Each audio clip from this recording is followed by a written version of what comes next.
motema oyo mizoki pota nani oyo akokani na yo azali te akobotama te ata kutu zemi na ye soki ebandi ekokola te Yesu alingaka te gloire na ye ekoma nango ya kowela.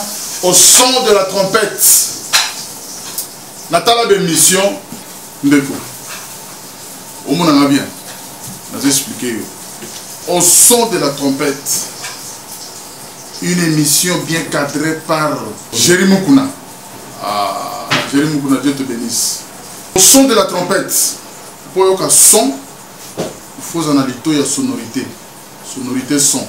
Au son de la trompette. Nangomba Golgotha, Yaya Ngangi, tout est accompli. Bato Bapalangani, soleil à Moïko, Zalana y témoin. Yanni.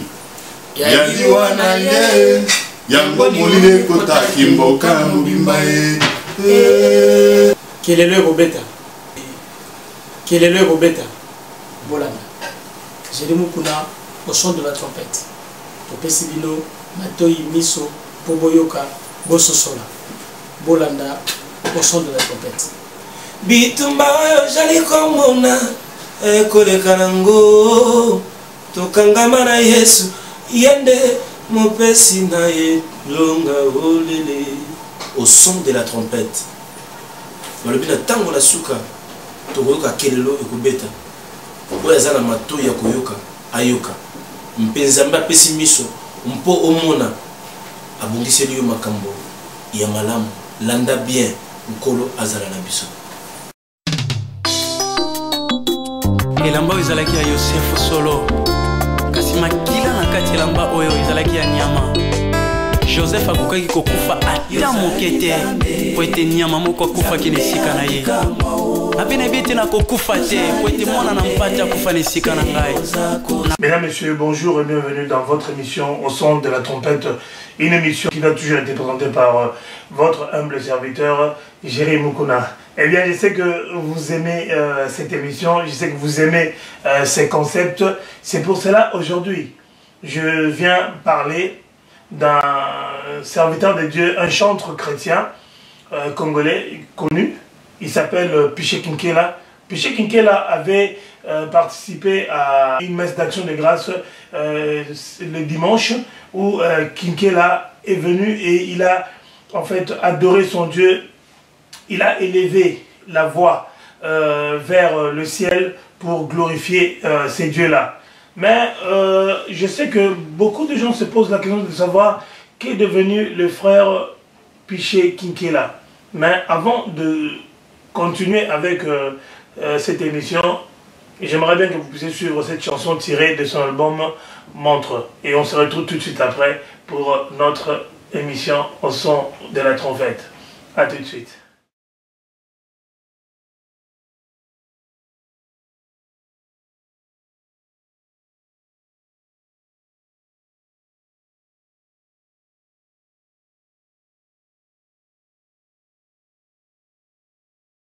Si vous voulez connaître quelle heure il est, regardez à votre montre. Mais si vous voulez connaître en quel temps vous vivez, regardez à Israël. Car Israël, c'est la montre de Dieu. Nous avons le feu et le bois. Mais où est l'agneau? A demandé Isaac à son père Abraham. Après quelques millénaires, le prophète Jean a répondu: voici l'agneau de Dieu qui ôte les péchés du monde. En regardant la montre spirituelle, elle indique qu'il est plus que temps de se mettre d'accord avec l'agneau de Dieu qui revient bientôt pour prendre d'autres agneaux et les amener dans sa gloire.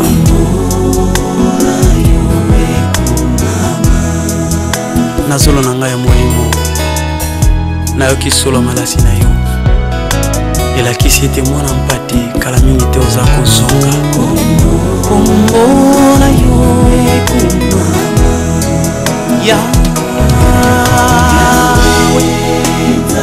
yo Yahweh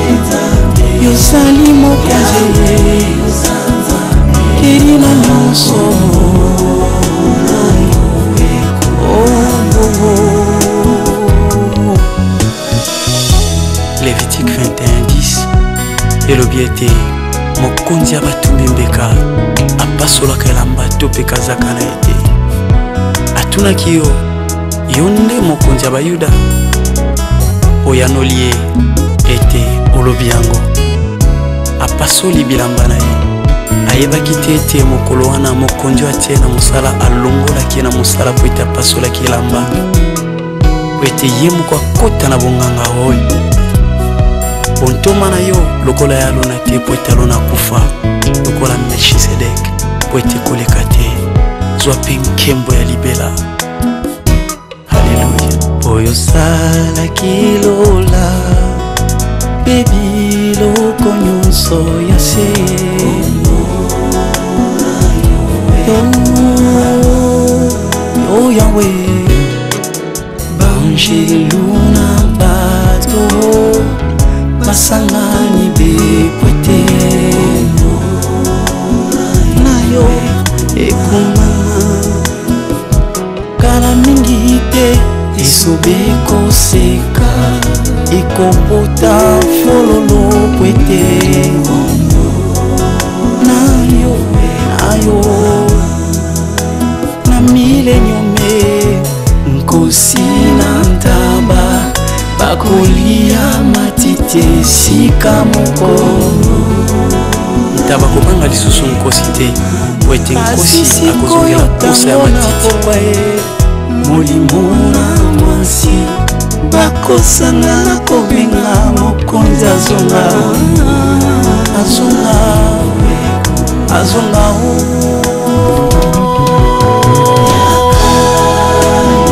Yesu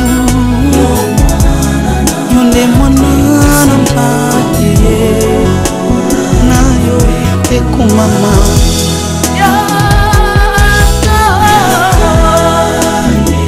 yaka Yesu motema na metondi na posa na yo toki moto atomboli mwana te ndenge nini atombola papa o Yawe Nzambe na bongo kombo na yo ekumama kumama ye Yawe Nzambe na bongo ye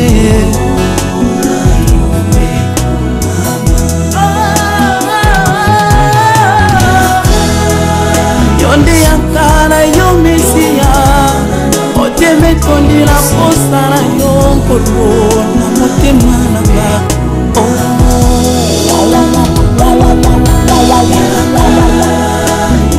maloba esilinga ye motema nanga na yo okozonga komemanga na nkelo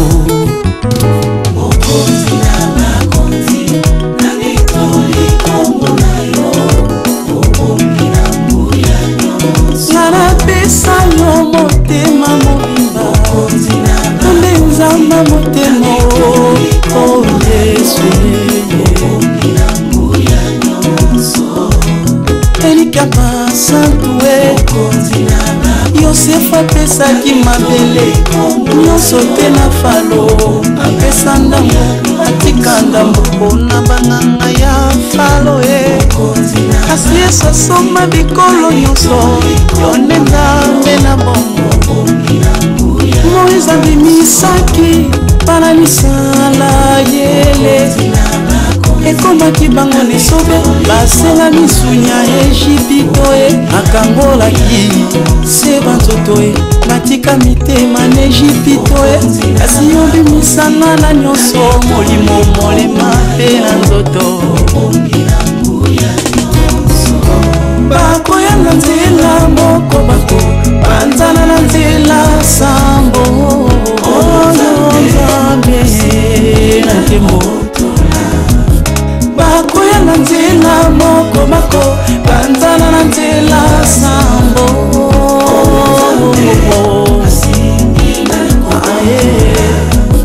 elongo na molimo koko nsima bilaka ya Biblia Nzambe na bongo papa nasimami na nani olelele o Yesue Zamba motema nanga ye papa Oh Yesue Zambe motoro Esika moko solution Yonde ABCD nanga ye Maloba na bomo yezali na yo Tirelo Yesu alongwe na nkembo teo azali kaka nkolo na motema nanga bakoya na nzela moko bako banzana na nzela sambo oyo nzambe nanga bakoya na nzela moko bako banzana na nzela sambo Yesu nzambe na bomonde elongo na molimo toko simabilaka ya biblia Yesu la simami na nani olele olele olele olele olele olele olele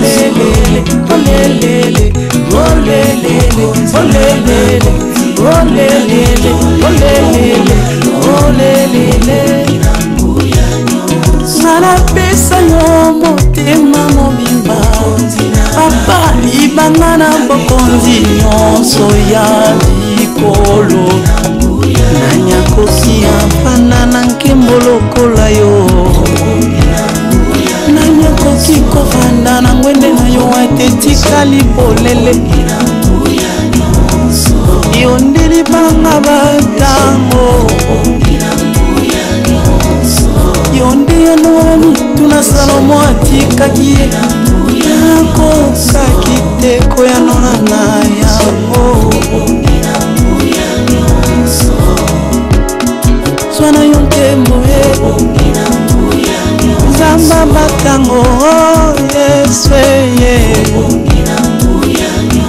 Nana pesa yo motema mobimba Latika ndambu temo Pona mosusu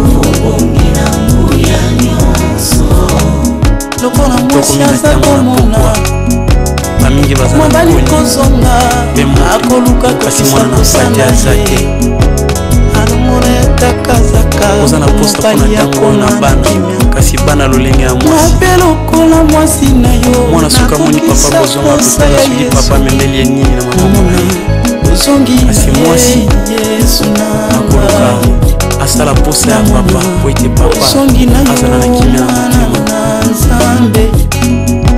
nayebi ete nga na mobali na ngai nanu tobala na te tokobala na nsima na ye konetola ngai natondisa mafuta kati na ngai po ete nazala moseka ya liboma te kasi moseka oyo ya bwanya isalaelaka mama.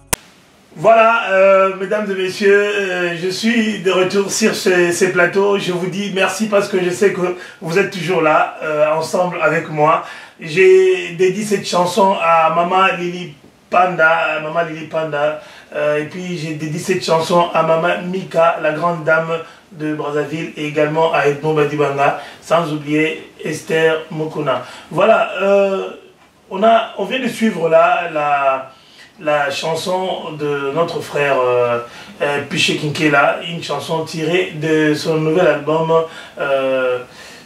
Montre. Mais je vous avais dit au début que le frère Kinkela est en plein studio. Mais au lieu que moi-même je puisse en parler, vous allez suivre l'intervention que j'ai eu à voir avec lui après l'action de grâce qui s'est déroulée à l'église La Louange à Bagnolet, donc en France.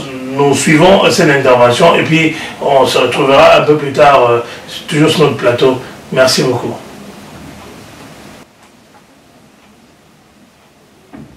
Bonjour mon frère Jérémy Mokuna. Vraiment, nous sommes heureux de te rencontrer aujourd'hui dans notre émission Au son de la trompette. Tu es présentement où ça? Où on t'a rencontré? Présentement, je suis en train de sortir de l'église La Louange, d'où je viens de prester avec le groupe. Et voilà, on est là, on est encore là à Gallieni. On est encore en train de traîner. On est encore sous cette bénédiction de l'église. Ah, bon, en fait, la louange était sur quel signe? La louange d'aujourd'hui, c'était par rapport à quoi? La louange d'aujourd'hui et l'adoration d'aujourd'hui était sous le signe de la glorification de Jésus-Christ, du fait que l'église La Louange a passé 40 journées en prière et en jeûne. Et à la fin, bien évidemment, il fallait remercier le Seigneur et ce qu'il a fait. Parce que la Bible dit qu'il faut que ceux qui prient sachent qu'ils ont déjà par la foi reçu ce qu'ils demandent à Dieu. Mais frère Piché, pourquoi cette soudaine approche vers les églises? Est-ce une habitude d'aller toujours visiter des frères dans des églises, ou c'est juste par intérêt que tu t'es présenté aujourd'hui dans ces cultes de l'église de La Louange? Non, nous sommes là par vocation, parce que ce n'est pas d'abord un intérêt qui pointe, d'abord, non. Mais nous faisons cela parce que Dieu nous a appelés à le faire. Et j'aime beaucoup amener les gens dans la présence de Dieu. Comme l'occasion était bonne pour le faire, j'ai dit pourquoi ne pas s'associer à l'église de La Louange pour les aider à entrer dans la présence de Dieu. Et voilà, c'est comme ça. Et si frère Piché Kinkela devait dire quelque chose à l'adresse de tous les serviteurs qui te suivent en ce moment sur ces médias, qu'est-ce que tu leur diras? Je leur dirais d'être toujours branchés à l'écoute du Saint-Esprit. C'est très important. Tout navire a une boussole. Et puis tout homme de Dieu doit avoir comme boussole le Saint-Esprit pour continuer à nous guider, pour prendre ses décisions avec le Saint-Esprit, qu'il fasse tout, même dans les moindres détails. Cela sera très important parce que nous sommes au jour du temps de la fin. Et en ce jour, le diable est en train de multiplier ses stratégies. Il faut que nous puissions multiplier et puis accroître notre attachement avec le Saint-Esprit pour la gloire de Jésus. Et s'il fallait faire un acapella, il choisirait quelle chanson? Quelle chanson? Parmi tant d'autres. Parmi tant d'autres. Sokindoki ale moto, bakomatisa yeba pete. Soki ameli makila ya moto, bakomatisa yeba radio. Bongo biso toliaka na biso nzoto ya Yesu. Bongo biso tobilaka makila na Yesu, tokozala te mokila. Mais so il faut kofungolaka muke mwarema olobani pour nzemboka 2 secondes. Pendant 2 secondes, c'est que la chanson a tout dit. Batumi pona ba mata na musala na makambo na bango nyonso baboma batu na ba sacrifice ya butu makila na bango eganga pona pesa bango élévation.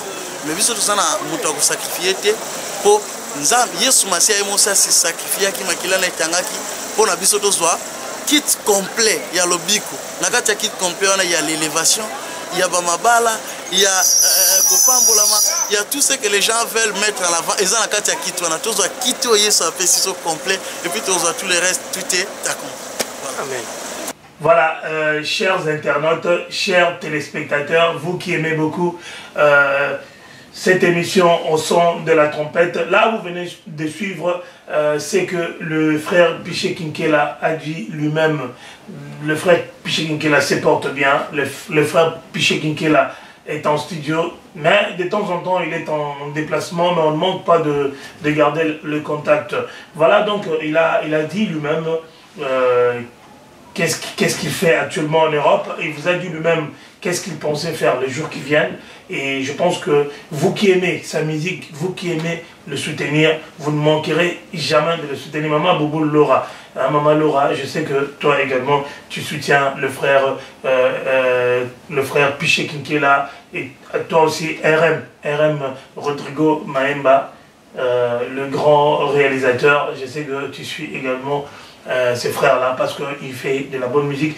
Eh bien, nous allons également suivre les interventions de frères et sœurs, les interventions de frères et sœurs qui, après cette action de grâce, qu'est-ce qu'ils ont pu dire par rapport à ce qu'ils avaient vécu ces dimanches-là, parce que c'était en fait une journée merveilleuse, une journée où tout le monde s'est retrouvé, une journée où tout le monde était dans la joie, où tout le monde avait glorifié son Dieu. On va suivre l'intervention du frère Papi Elifa et de papa Willy Panda et on continue avec notre émission au son de la trompette.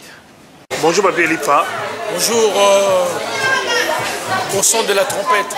Voilà, donc Nakuto Lelo na Esika Songolo. Et ça nous wapi pe osani lelo a Esika. Awa Zali, église pas wapi. On a assemblé l'église de la louange. Il y a Kambami na pasteur docteur Galassi Koussini Agrey. Ozali une partie en fait cellule.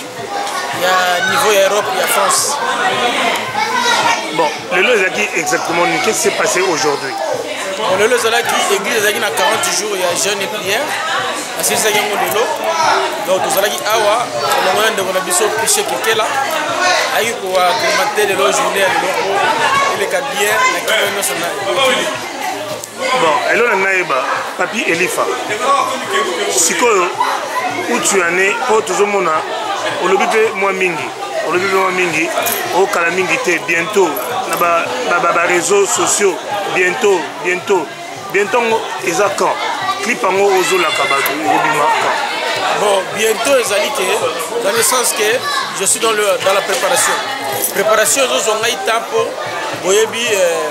Yomo comme de salam sala, c'est-à-dire je suis dans une partie comme producteur azate, comme ma producteur azate actuellement.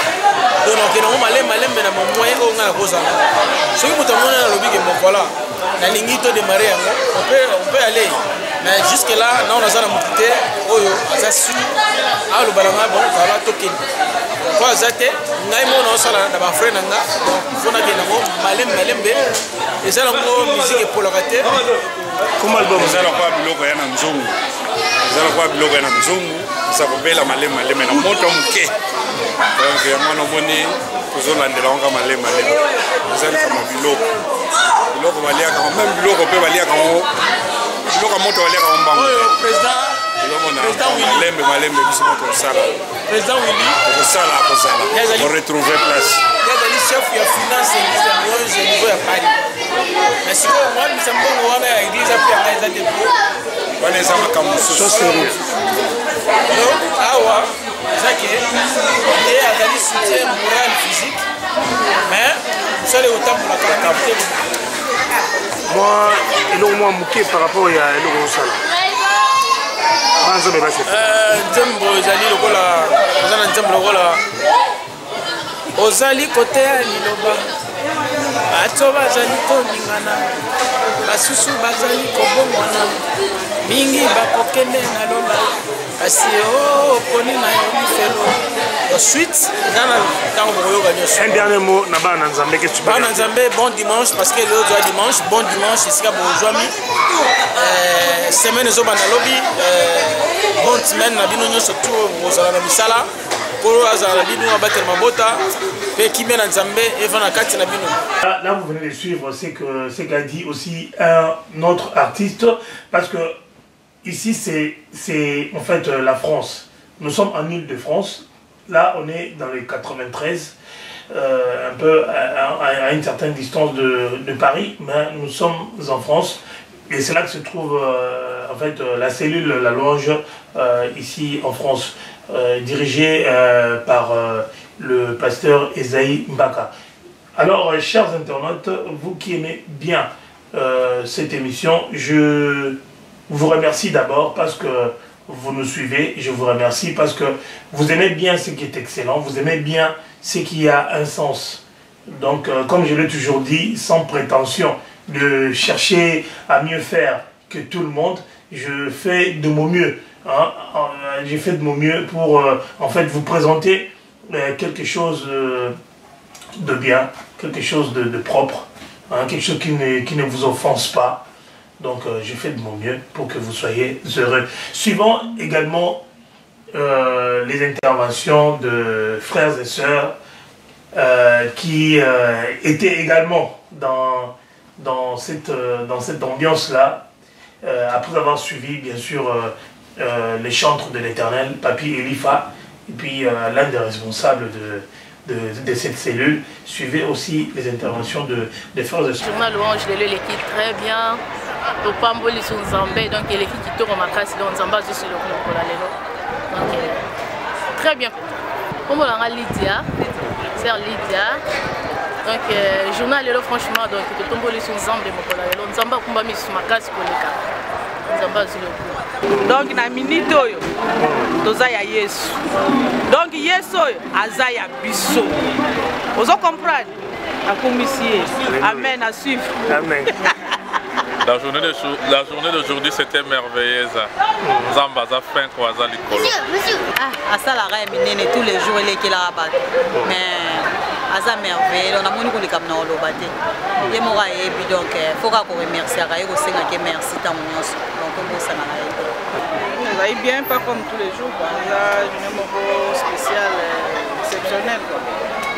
Donc on a adoré, on a chanté, c'était très bien, trop bien même. Amen.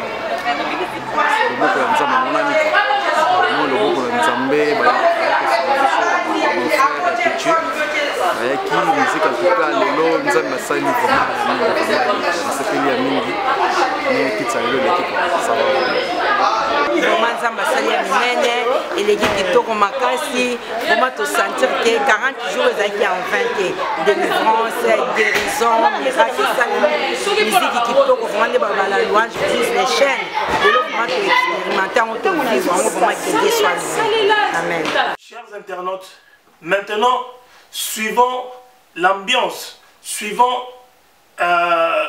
le feu, hein, vivant à live. Comment est-ce que le frère Piché Kinkela avait jeté le feu dans l'église, dans cette cellule de la louange, ce dimanche. Donc... Il y aura la guérison à toutes les blessures. Il y aura l'élévation là où les bons sont abaissés. Il y aura la guérison là où tu étais malade. Il sera élevé là où on t'a abaissé. Il est Seigneur. Azam Zambé. Yesu Asisaka.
Para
Rotation des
Voilà, bien aimés, vous, chers téléspectateurs, merci parce que vous avez prêté votre attention à votre émission au son de la trompette, émission Nabino Moko. Et c'est une émission de société, c'est une émission Nabino Moko Yandeko. Flori Mazoa Fumabilele, qui me soutient toujours, à Dédé Kamunga aux États-Unis, à Equalizer Kamon, je pense à Deli Ilunga. Deli Ilunga, je te salue. Sandrine Boukassa, la métisse noire aux États-Unis. Et je pense à tous ceux qui nous suivent dans le monde entier, donc c'est-à-dire aux Antilles, ceux qui nous suivent en Amérique, au Japon, en Chine, ceux qui sont partout en Europe. Donc je n'oublie pas tous ces gens-là qui aiment de bonnes choses, tous ceux qui aiment l'excellence. Je vous salue au nom de notre Seigneur. Bonne carrière aux messagers, aux dons Elouanga. Tous les distributeurs de DVD sur Paris, je vous dis bonjour, je vous salue. Vraiment, vous faites du bon boulot. Que Dieu vous bénisse. Voilà donc, chers téléspectateurs, avant de clore définitivement cette émission au son de la trompette, j'ai toujours dit mieux vaut tard que jamais. Dans la vie, il ne faut pas se dire que non, je suis fini. Dans la vie, il ne faut pas se dire que c'est terminé pour moi. Non, dans la vie, il ne faut pas croire que ta vie dépend de quelqu'un. Non, ta vie ne dépend pas de quelqu'un. Ta vie dépend de toi-même. Ta vie dépend de ce que tu en feras. Prends seulement courage, lève-toi et marche. Et tu verras que Nzambe wana, Nzambe, il agit. Donc comme je venais de le dire dans Alingala, que le Dieu là, peut-être que les gens sous-estiment, il existe, n'est-ce pas, toi tu en sais quelque chose. Donc vraiment, je définitivement terminé cette émission. Merci à Mama Béangoui Merci à maman comment Béa Maïng également. Et merci beaucoup à tous ceux qui aiment bien cette émission au son de la trompette. Donc on se retrouve prochainement pour un autre numéro de Au son de la trompette. Alors si vous avez été content, si vous avez aimé cette émission, dites merci à vos yeux. Parce que sans vos yeux, vous n'aurez pas vu cette émission. Dites également merci à vos oreilles. Parce que si vos oreilles ne vous avez pas permis d'entendre, vous n'aurez jamais entendu le son de ma voix. Vous n'aurez jamais entendu les sons de cette trompette. Voilà. Et pour finir, dites merci à Dieu qui vous aime et qui vous a donné tous ces sens-là pour que vous puissiez en fait vivre en live toutes ces bonnes choses. Que Dieu vous bénisse. Au revoir. elamba oyo ezalaki ya Yosefu Solo kasi makila na kati elamba oyo ezalaki ya nyama Joseph akokaki kokufa ata moke te po ete nyama moko akufaki na esika na ye